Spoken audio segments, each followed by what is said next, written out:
Office খরচ হিসেবে অতিরিক্ত অর্থ দিতে হয় বলে জানিয়েছেন প্রধানমন্ত্রীর জনপ্রশাসন উপদেষ্টা এইচ.টি. ইমাম। তাই কর আদায়ে ভয়ভীতি দূর করা এবং মধ্যস্বত্বভোগীদের প্রভাব কমানোর পরামর্শ দিয়েছেন তিনি। করদাতাদের উৎসাহিত করা এবং কর সেবার মান বাড়াতে রাজধানীসহ ৭ বিভাগীয় শহরে শুরু হয়েছে আয়কর মেলা। রিপোর্ট করছেন সানাল হক। বর্ষবরণ, হস্তশিল্প বা তথ্য প্রযুক্তি নয়, শুরু হয়েছে আয়কর নিয়ে মেলা। দ্বিতীয়বারের মতো আয়োজন করা হলেও আয়কর নিয়ে এই মেলার আকার এবার বেড়েছে। ঢাকার বেইলি রোডে অফিসার্স ক্লাবে আয়কর মেলার সবচেয়ে বড় আয়োজন। ঢাকার মেলায় ৮৭টি বুথে থাকছে নানান সেবার ব্যবস্থা।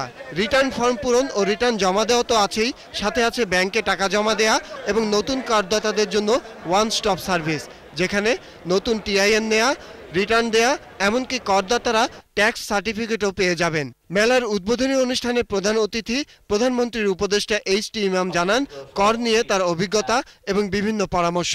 আমাকেও আমার ট্যাক্স কনসালটেন্ট বলেছেন যে অফিস খরচ কিছু আছে, আমি জানি না অফিস খরচ কি, কিন্তু তারা এটি নিয়ে থাকেন। ট্যাক্সের সম্পর্কে আমাদের মানুষের মধ্যে যে ভীতি আছে, সে ভীতিটি দূর করা দরকার। মধ্যস্বত্বভোগী একটি দল আছেন যারা বলেন যে আমরা সহজে করে দেব, আমি এই ট্যাক্স রিটার্ন এইভাবে দিয়ে দেবো, এই সুবিধা হবে।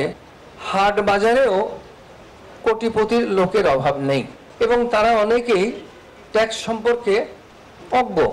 এনবিআর চেয়ারম্যান জানান কর আদায়কে আরো বেশি করদাতা বান্ধব করার জন্য বিভিন্ন উদ্যোগ নেওয়া হচ্ছে।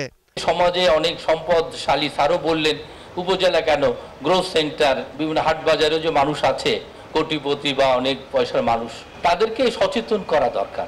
মানুষকে আসলে দোষ দিয়ে তো লাভ নেই, আমাদেরও কাজ করতে হবে, যে কারণেই আজকের এই মেলার আয়োজন।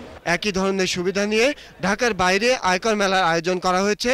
চট্টগ্রামে এম.এ. আজিজ স্টেডিয়াম, রাজশাহীতে জাফর ইমাম টেনিস কমপ্লেক্স, খুলনায় কর ভবন, সিলেটে স্টেডিয়ামের জিমনেসিয়াম, বরিশালে বরিশাল ক্লাব এবং রংপুর জেলা পরিষদ কমিউনিটি সেন্টারে মেলা অনুষ্ঠিত হচ্ছে। মেলা থেকে এবার ৩০০ কোটি টাকা কর আদায় হবে বলে আশা করছে জাতীয় রাজস্ব বোর্ড। সানাউল হক।